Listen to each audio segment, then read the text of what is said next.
Hey guys, Rico here, Rico's Repair Service. So there wasn't a very good video online how to do a gear change on a Type K rear end. So this is a pre-1997 Kawasaki rear end. We're going to do a gear change. I've already started. So you're going to take the axles off and drain the fluid. To take the axles off, it's just remove these bolts right here on both sides of them. And then there's two holes for the fluid.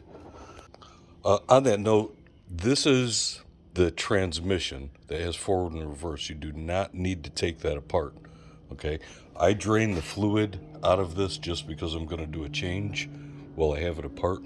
But to remove the fluid on the gearbox, take off both of these. It'll drain out of the bottom one. Okay, so once you have the fluid out, you're going to remove the bolts from around the outside of the housing. For me, I put them in a bag after I had them removed. There's 10 of them, and those are 10 millimeter. I like to put everything in bags as I go. That's my axle bolts. This is for the differential, for the gearbox. Okay, so what's originally on here, as you see, I've already taken it apart. And how I found to get this apart was to use this little tiny screwdriver. This one still has a gasket on here. It's not 3 bonded or so. I just hammered the little screwdriver in there till I heard it crack, and I did that top, bottom. Then I flipped it over on the other side and did the same thing, top and bottom. Just be as careful as you can.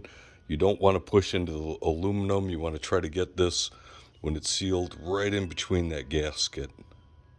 Okay, so once you get the seal removed, you can now take this cover off, and you're just going to have to wiggle it back and forth a little bit. There's a couple of bearings in here holding it, but just wiggle it around and you'll get it out of there. Okay, I don't have anybody recording. I'm working one-handed. So all of these three things come out, and make note that this spacer was on here, okay?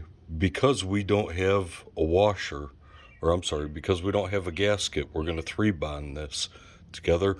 We will not be reinstalling this spacer. Okay, that controls the end play.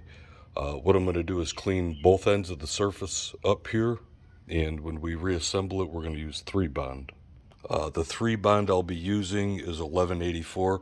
This stuff sets up really quick, so you have to make sure that when you go to reassemble it and you put your 3-bond on it, that you are ready to go, and that cover is just going to clip right on there. So I'm just going to take these components out of here now.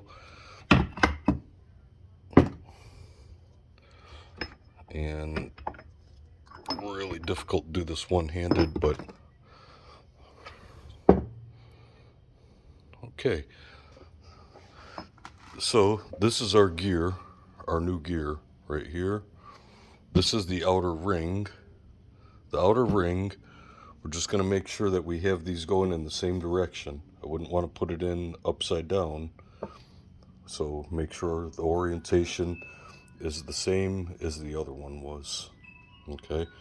We're going to remove these bolts on here. Actually, to remove those, you see there's little tabs right here. We need to bend those tabs off with a screwdriver so we can remove the bolts, and then we'll change this ring gear.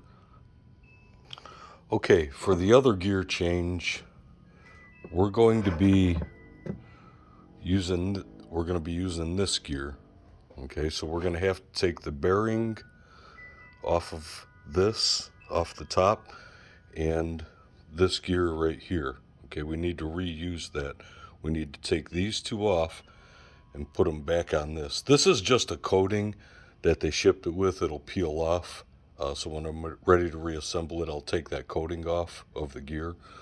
To remove these two, I ran to Harbor Freight and picked up a bearing puller set. I want to say this was $50 roughly, and I'll be using that to get those pieces off of the other gear.